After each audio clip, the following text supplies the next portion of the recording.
Good evening. I've been asked to talk about shamanistic experiences, so I thought I'd relate a few encounters I've had with shamans in particular. Now, I've never spoken or written about these encounters, so there is some risk in what I'm about to tell you as far as my credibility is concerned, but I'm willing to take the risk since I'm at my age and it doesn't make any difference now anyway, whether people believe this stuff or not. But it happened to me. It's been very important in my life, and as a matter of fact, it's been fundamental. There's been more than one shaman. I've had shamans on ZELCON that I talked about last time. Well, the first lecture 7, I was talking about ZELCON, and I've had shamanist experiences here in the Southwest and on the mountain, of course, and they all pretty much were the same, which is kind of interesting.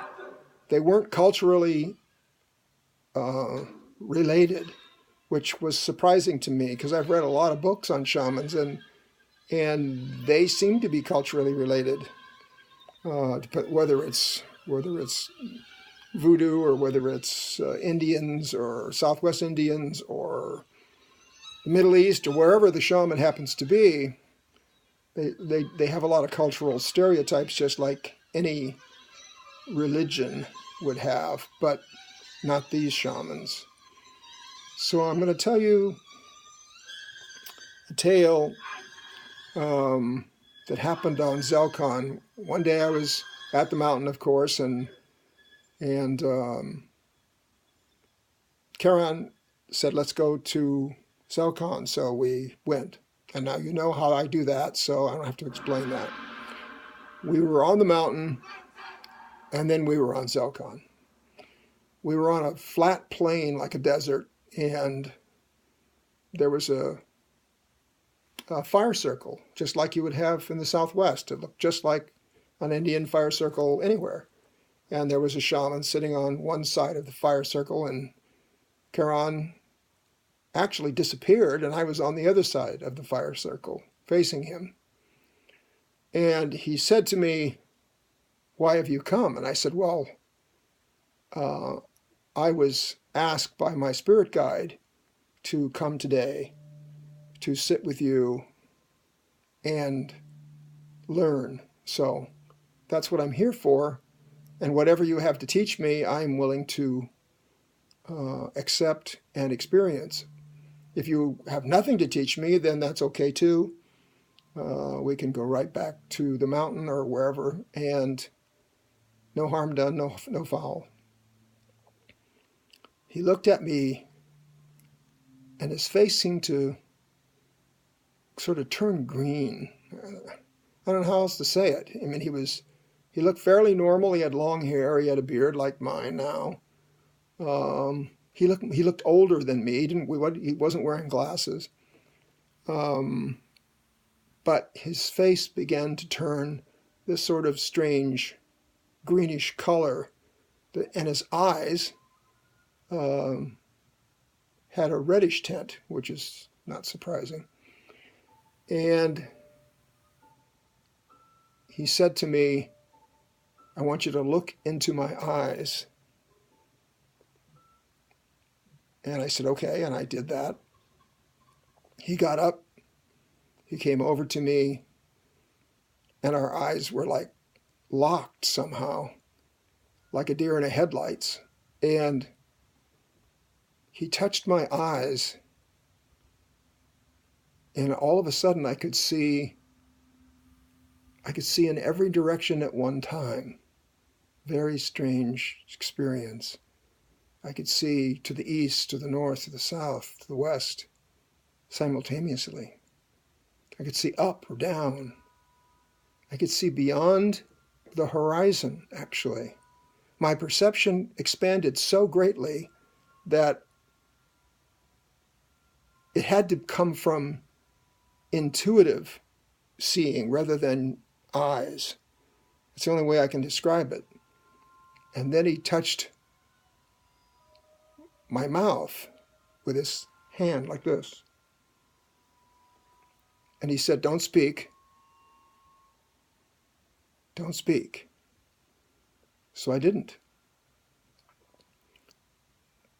But all of a sudden, I could converse in whatever language it was that he spoke, whatever that was, without speaking. So we were communicating telepathically, mind to mind. He said, mind to mind, he said, "I want you to rise up,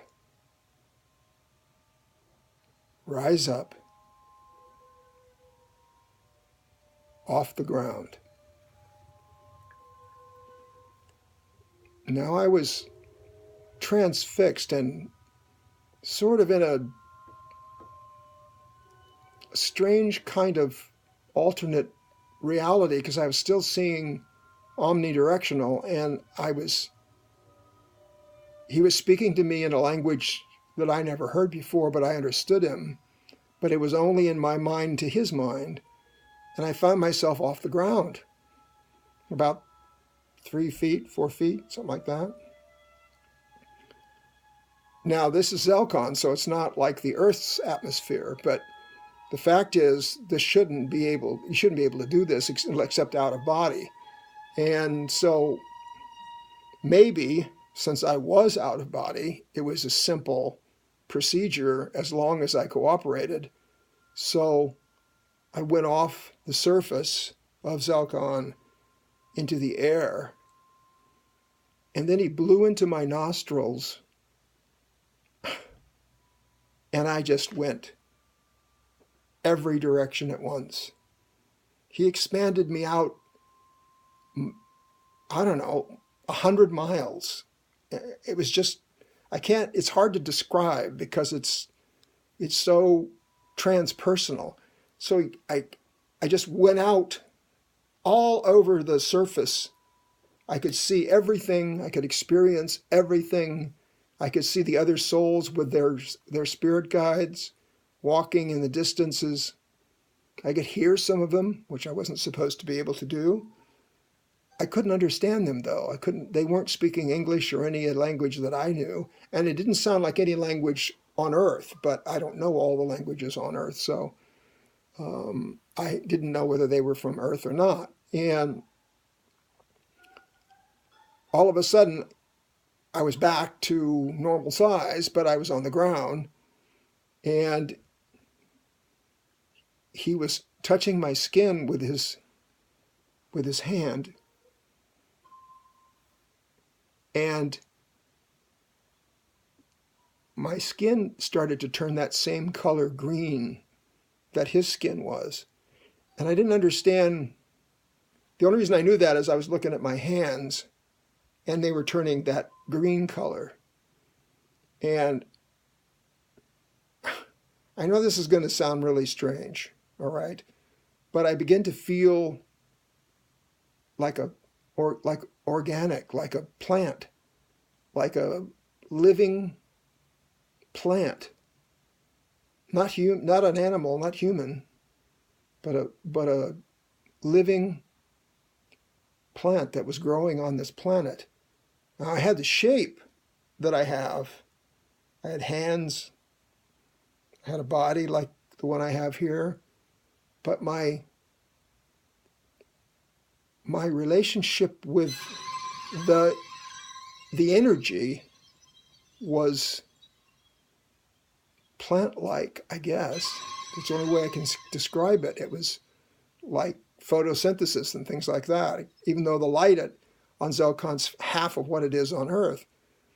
Anyway, I felt this plant thing inside of me.